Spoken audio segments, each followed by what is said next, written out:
Hello, and thanks for joining our bite-size webinar today. I'm Sally Greenaway, the Director of Consulting here at Premier CX. And today is a really exciting session as we've just launched a new service called Emotive. Emotive brings game-changing functionality to the contact center. It takes caller personalization into an area that's never been done before, and that's the in-queue and on-hold space. Up until this point, callers waiting in a queue would all be listening to the same messages and the same music before they connected to an agent. But Emotive is changing all of that. It brings streaming technology, so individual personalized targeted messages to the individual callers who are waiting in the same queue. It opens up these areas, therefore, for targeted personalized messaging. It's going to be beneficial to the caller and also the organization. Personalization, as we know, is one of the top CX contact center buzzwords, and it transforms the caller experience. And I'm joined today by a range of experts from across the contact center and caller experience world. So I'd like to introduce Dawn Crichton. Dawn is the Head of Customer Strategy and Experience for Northumbrian Water. Phil Tanner. Phil is the Voice Contacts Channel Manager for E.ON. Danny Rush, who's the Chief Customer Officer for Virgin Experience Days and Virgin Incentives. Chris Woodward, the CEO of Anana. And last but certainly not least, Anthony Buxton, who is our CEO here at Premier CX. So welcome everyone, and thank you so much for taking part in today's conversation. This is a bite-sized webinar, so let's move straight on to the first question. The technology behind Emotive is absolutely a game changer, but why is personalized in-queue messaging different from what the contact center industry has been using for years? And I'd like to pose this first question to Anthony, please. Okay, thanks, Sally. Well, I think everyone knows that personalization is becoming increasingly prevalent, not just in the contact center industry, but actually across anything. I mean, I find that every time I go onto Amazon, I'm seeing personalized adverts on the side. When I get email shots or mail shots, they're all personalized towards me. I even got some cash out of the cash point machine the other day and was surprised to see an advert that was clearly personalized towards me because it was for a power drill, which is something I've never seen before. I'm quite sure my wife didn't, that wasn't one for my wife. And even in the contact center industry, IVRs are becoming personalized. That's to say that different callers are getting different IVR menu options depending on who they are, and they get different treatment. However, the queue experience has remained obstinately untargeted, and that's what effectively Emotive does. It brings targeted music and messaging to the queue. So I don't know whether, I think many people are probably not aware, but if you've got two people who are listening to the same Spotify channel at the same time, they actually hear different advertisements because probably they fall into different profiling groups. We're essentially bringing that concept into the call center queuing market. But in addition to delivering targeted messaging, the other thing is we're delivering that messaging at the right time. And I personally love the analogy that this is like the supermarket dump bin. You've been around the supermarket with your shopping trolley, you've put all the stuff in the shopping trolley, and you're sitting there in the queue, and you see that rather tempting little morsel, be it a Mars bar or a nut bar or something, you think, oh, go on then, I'll just put one of those in my trolley. And it's that sort of impulse purchase right at the time, just before you're about to make your purchase. And to me, the analogy is very strong because the same is true for somebody calling a contact center. They've had all the thoughts in advance of calling the contact center about what they want to speak about. And just while they're queuing to speak, the contact center is just plopping in a quick targeted messaging saying, you know, why not speak about this as well? And oh, go on then. And so I think it's very exciting. So how do I think it might be used for the contact center? Well, I think there's broadly three main areas. Sales, upselling messages is a nice easy one. maybe slightly more obscure, if you happen to be able to predict with a relatively good degree of accuracy why the caller is calling, then you might want to answer a frequently asked question while they're queuing. Or the other thing is maybe encouraging the caller to do business with you in a better way. For example, if you might want to play messages which encourage people to sign up for a direct debit scheme to people who haven't yet signed up. People who haven't downloaded the mobile app might want to download the mobile app, or maybe encourage people who to use a self-service channel. Whereas you can imagine that if you play a direct debit message to somebody who's already down for paying by direct debit, they've already downloaded the mobile app, and the reason they're calling you is because they've just had a very frustrating time using the self-service channel. It's not actually great customer experience to be telling them those things while they're queuing. So I think there's lots of exciting ways that Emotiv is genuinely different, really exciting, and we're fascinated to see how the contact center market will adopt it over the next few years. Thank you so much for that. I think going back to your analogy about the dump bin, the difference that Emotiv brings is that dump bin will go back to the chocolate as well. It's a great time because I'm actually feeling quite peckish, so I can't get chocolate off my mind at this point. But actually, the chocolate that will be in the dump bin would be chocolate that we know that consumer likes and has purchased before, or it's an upsell on a brand that they've already regularly purchased. So it's that level of information and being able to target down to that level, which really makes it so much more effective, really, for changing sort of caller behaviour while they're in the queue. So thank you so much, Anthony, for that. I'm going to ask the same question now to Chris. Yes, absolutely. I recognise it as been a really useful feature. So, I mean, one of my big pet hates is being waiting in a queue to speak to an agent, and I'm told, oh, please go to the website. You can always self-serve on the website. But wouldn't it be great if we knew that they just logged onto the website, so we didn't say that to them, or we knew from the options that person had pressed, or from something we know about their account, that they've got a problem, which means they're going to need to speak to an agent. And the other classic ones is don't try and upsell somebody a product when we know that they're behind paying their bill. One of our customers who's a utility company, a water company, something like this would be fantastic to enable them, if they know somebody's calling from an area where there's a problem, to let them know that, to let them know they're dealing with it. And maybe not necessarily there wouldn't necessarily be a need to speak to an agent then. So lots and lots of opportunities, and the great thing is the data is there now. There's more and more technology that knows about the customer now, from their presence on the web, from social media, from the various business systems that you've got, and that data can be used for useful purposes, really, to drive their experience. And drive their behaviour as well, and actually have the right tone as well. It's sometimes you might not necessarily want to be as upbeat because they have a problem. So lots and lots of potential. Thank you. And I think one of the other things, coming back to the water analogy there, when you do have an outage and customers are and calling to they've got a problem in their area.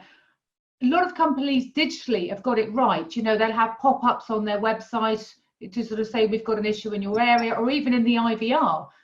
There's often an ability to sort of pop up and say something's happened. They can recognise the location, from the CLI lookup. However, if you've got a queue of 200 people, let's say, in a queue, and some of those people actually are calling about the outage. The ability that we have now with streaming, with the technology, means that actually we can drop a message in that actually in real time. So those callers in the queue will be able to hear the message that says, we know there's a problem in your area, we're dealing with it, thank you so much. If you need anything else, stay with us. So I think there's huge benefits there outside of that. So thank you. That was a really good point, Chris. Thank you very much. I'm going to move on to my second question now, and this really is focused towards Dawn, Phil, and Danny. You guys work for companies that use personalization as part of an overall customer contact strategy. So how have you used it, and what benefits, what have been the effects and the positive effects on the caller experience of integrating that into the contact centre? So Danny, could I start with you this morning? Yes, of course. Hi, Sally. Hi. I think first of all, I'd just like to say, outside of the business that I work in, as a consumer shopping anywhere, it's important to me to have a personalised journey. I don't have time to go through kind of an unpersonalised journey these days. It's time and effort for customers to do that if businesses aren't clear on what you want, what you need. If you've been on their site and you've then had the need to contact them, it becomes quite hard work if it isn't personalised. So I think, absolute key part of everybody's strategy to try and nail this. For us in our business, personalisation is actually very important. A huge part of our customer base comes to us to buy a gift for somebody else. So actually we have personalisation right through to our actual product. You can personalise the product down to, adding the name of the person that it's going to, adding extras around the edge. So for us, there is personalisation throughout our business in all of our marketing, and again in our contact strategy. We have a number of reasons that customers still need to talk to us, and they will call us, or they'll come through our website, or they'll talk to us on live chat. And actually the ability to be able to understand what they need before they get there and present messages has been kind of transformational for us, really. In the way that you described earlier, as like being able to drop in queue messages when we know we've got an issue, and all of us would have experienced this with the kind of COVID pandemic that's going on at the moment. Actually, it's been transformational to how we've been able to manage customers, grow satisfaction, and actually support our teams to kind of not be, hugely overwhelmed with volume when times are pretty tough. So yeah, it absolutely runs through our business. Thank you. And I think that key thing about the timely aspect of it, if there's an issue, a technical issue with a website, you can capture those people already waiting that could actually have an issue, isn't it? And sort of letting them know, or there's an emergency closure. You can get a message to anyone waiting in the queue, as opposed to suddenly not being able to get through. So I think that, being able to do that. Another area, based on sort of all the responses, is the personalization in terms of appropriate messaging and appropriate music. And actually, for vulnerable customers, being able to identify those customers as vulnerable and perhaps not having messages in, or just really simplifying their journey. The music choice, the type of music, the low sort of impact music that can be played. So it works both ways, doesn't it? Sort of, it works from the sales and operational perspective, but also absolutely for the customer, being able to tailor that in. Yeah, absolutely. Again, I think, in the example that you used a second ago, where something's maybe cancelled or there's an issue, if you're then having to call and talk to us about that, the last thing you want to hear is a list of exciting products that you might want to buy, because you're already frustrated that actually your experience may have been delayed or cancelled. So super important for us, and super important for our customers. We should be sensitive to customers' needs right now. So yeah. Thank you. So Dawn, could you just talk me through the benefits that a contact centre could gain from implementing caller personalisation? Yeah, I think we all know that trust and integrity and getting journeys right and having a great product are the cornerstones of your customer experience that you can build from. But for me, it's the personalisation, and together with emotional intelligence, that really helps differentiate your experience and really takes that customer engagement to another level and helps you dial it up. And I think at Thumbria Motor, we pride ourselves on providing unrivaled customer experiences to our customers, and we provide essential services, and so they have to be able to rely on us for those, and that's a given. So actually, to get that customer loyalty, to get that advocacy, we really do need the personalisation, because they rely on us for the service. It's not that they're choosing to come to us. We've got a monopoly industry. So we do that through a number of ways, and I think we've seen some really huge benefits in each of those sort of iterations. But personalisation is sometimes about giving choice. It's sometimes about taking what you know and using it to tailor the offer for your customer in a way that's likely to be preferred for them. And sometimes it's about giving choices based on what you already know and what they've told you. So, for example, in our digital offering, we would provide a different menu suite to customers who already have an online account, or who pay by direct debit, or who have a meter, than customers who didn't have a meter or who didn't pay by direct debit. And we do that very deliberately, much to pull out some of the things that Anthony and Chris have said, because we already know these things about our customers. So we don't want to have to give them choices that they've already excluded. We want to make sure that the experience that we give is tailored to the stuff that they've already told us. Similarly with our app experience, you log on to that app and we already pull in all the things that we know about that customer, so we can tailor that experience and really make it personal. And I think it's interesting to think where we are just now in 2020, customers, especially as we move through this COVID phase that we're all in just now, where we're seeing much different behaviours from customers. Expectations are shifting, what customers want and how and when they want to get it, that is changing as well. And so personalisation will never have been more important. It's absolutely the thing that businesses need to be aware of and really driving forward to get that buy-in from the customers and to make sure that they have this positive experience. And I think for us, another thing that's key is they come to us for a water or a wastewater experience, but actually are not judged by other companies in the water sector's ability to personalise. What our customers see, because they are customers of other brands outside the water sector, is that basically my competitors are not my comparators. They will look at personalisation from companies like Amazon, Tesco, all of these really digital native brands, and what is the voice experience like when they're coming through with them, rather than what is it like in another water company. So we have to really make sure that we're getting this nailed on, and we have to show them the benefits. And I think when you back it down, we're all time poor, so the benefits are about getting a clean experience, one that's intuitive, one that really uses that emotional intelligence to give that customer a great feel when they're with you.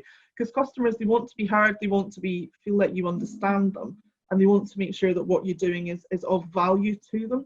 And I think that's why it's great when you can get the tech to work alongside what you're trying to do with the EQ, and you start to have this really, really fab, differentiated, personalised experience. Thank you. That was really, I was captivated listening to that. Thank you very much. Excellent. And Phil, if I can ask the same question to you. Thank you. Yeah, I think I can certainly relate to a lot of the things that Anthony and Dawn have said, that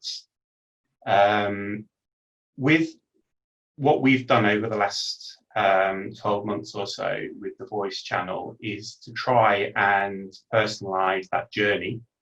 But as you already said, the actual in-queue can be very generic.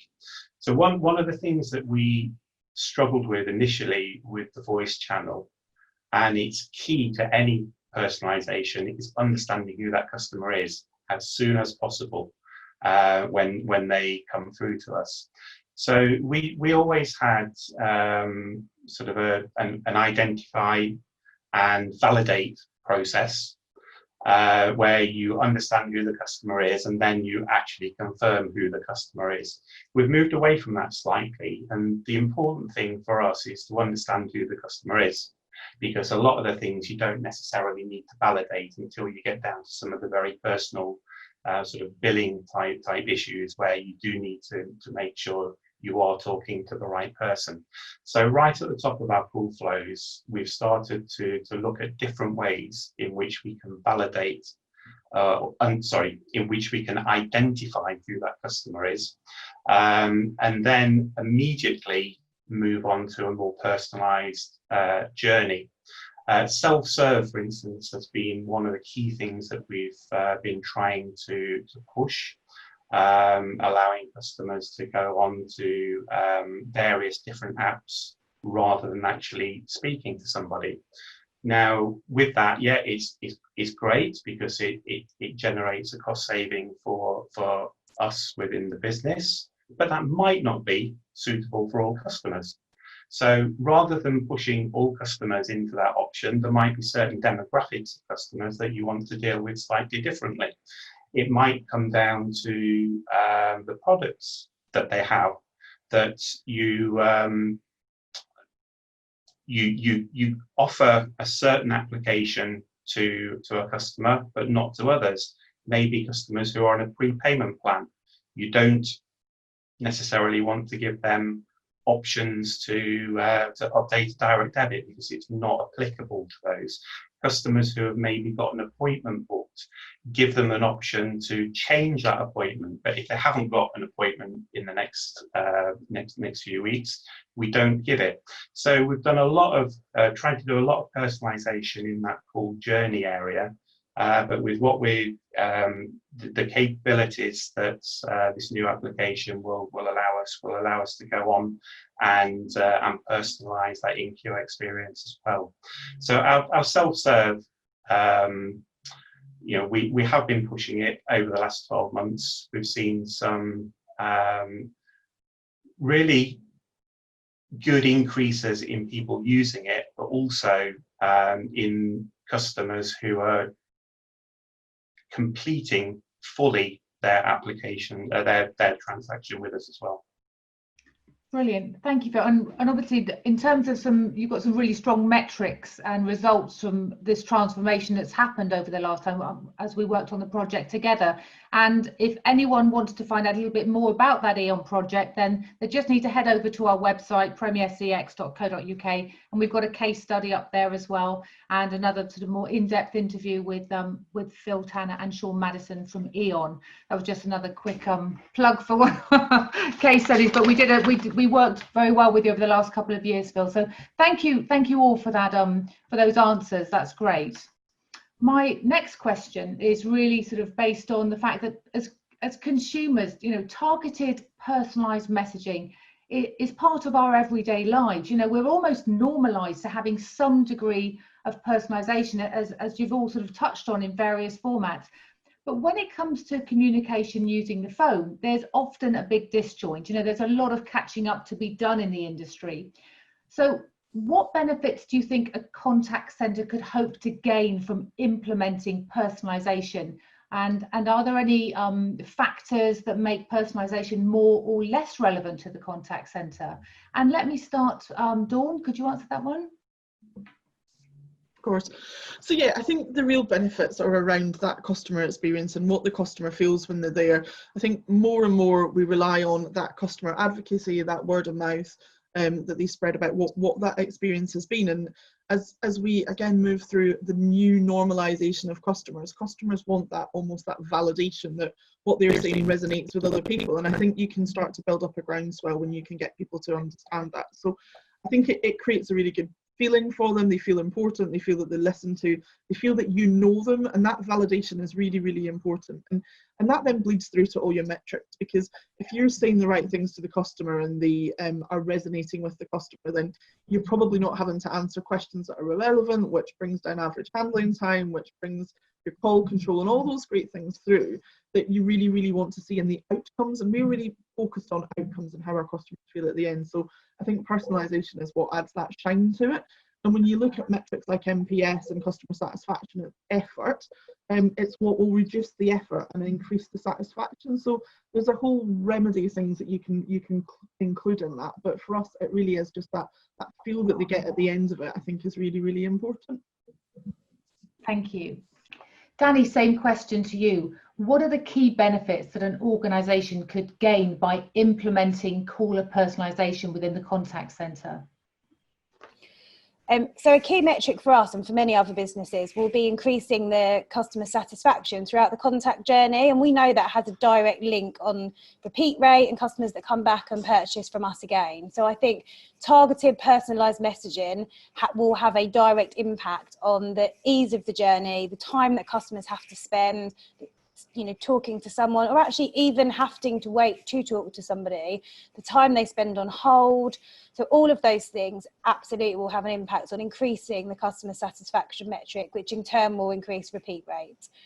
I think some of the watch outs may be that until the personalisation will be based on data that you've got in your own business on customers, and actually we need to make sure that we don't become too personalised and get it wrong. And if somebody does need to speak to somebody, we don't make it hard work. So I think there's a balance between the two, and actually that balance comes on what data you hold against the customer, and if you know what they are calling about or where they've been before. So I think that's an important watch out.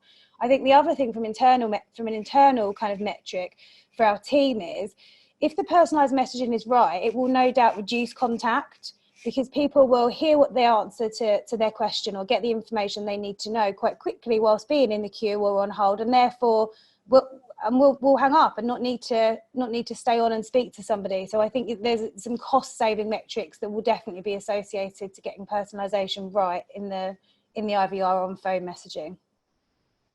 Thank you. Chris, could I ask you the same question?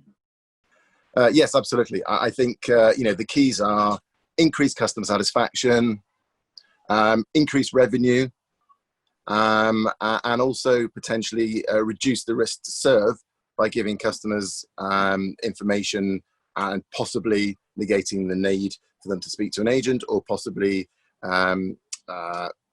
making it easy for them, or suggesting to them that they use another channel which might be better and easier and quicker for them. All those metrics could be used, and it can be, those benefits can be perceived individually or all together at the same time, and it's good for the business and it's good for the customer. Thank you. Chris, I'm loving everything you're telling me, but I'm beautifully distracted by the fabulous sunshine, which I'm guessing you're not in the UK right now. That's right. I'm on a campsite in the French Alps at the moment. Oh, how lovely. 35 degrees heat. Oh gosh, that's it's lovely to share all that sunshine with us. Thank you so much. Anthony, can I pose the same question? Okay, yeah, thanks, Sally. So just going back to your question about essentially what benefits would a contact centre look to get out of this, I guess the real answer is, I don't know. But what I do know is that by playing targeted messages at the right time, we can influence the caller's behaviour. And I know this because we did a project a little while back with one of the top 5 global pizza chains. And what we did on that project is we played targeted messages to callers who were queuing to be answered by a shop to order a pizza. Now, I know that's not a contact centre, but nevertheless, I think there's a strong analogy here. And what we found is that by playing a targeted message, for example, we might have wanted to play a why not upgrade from a medium pizza to a large pizza only to those people who habitually buy a medium pizza, which obviously would have been a downsell message if they were habitually a large pizza buyer. We found that the take-up was much better. In fact, it was 3 times better. The take-up increased from 15% to 45% when the messages were targeted. So and that resulted in a massive 5% increase in average order value, which is huge for a contact center, for a pizza shop. But the other thing that was quite interesting about the pizza example was that in that arena, abandonment rate is really important, because essentially people are ringing up to order a pizza and they're thinking, well, if it takes this company a minute to answer my call, well, it's probably going to take them hours to get me my pizza, and I'm really hungry. I want my pizza now. So consequently, what we did, the average time to abandonment rate before we did the trial was 29 seconds. So at around about the 20-second mark, we played a targeted message which broadly said, so sorry to keep you holding. We know you've been holding for a little while. If you stay with us, we'll give you free dough balls to your order when it's answered. And what that resulted with was a 79% increase in average time to abandonment rate, an increase from 29 seconds to 52 seconds, which resulted in 7% more calls being answered, 7% more orders, essentially. So if you think that you've got 5% increase in average order value, 7% increase in more calls, that has a huge return on investment for any organisation. So yeah, just going back, I mean, yes, that's not a contact centre, but what it does absolutely prove is that by playing the right message at the right time, we can influence caller behaviour. And I'm just incredibly excited to see how this amazing new technology is going to be applied by our contact center customers. Really excited. Thanks, Anthony. And actually, with all that talk of pizza on top of the conversation about chocolate earlier, my stomach's starting to rumble already. So, Phil, the last question is for you. What are the benefits that an organisation could gain from implementing personalisation within the contact centre? Yeah, I think Dawn hit on a great point there about customer effort. So one of the benefits that I think we're trying to implement over this coming 6 months is using that identification, and then personalising that journey. One thing that we're looking at doing is something that we're calling dynamic menus. So by understanding who that customer is, presenting them with options that are just applicable to those customers. So a bit like, again, you're in queue. It's tailored to that customer, but then the options that we give them before that are also tailored.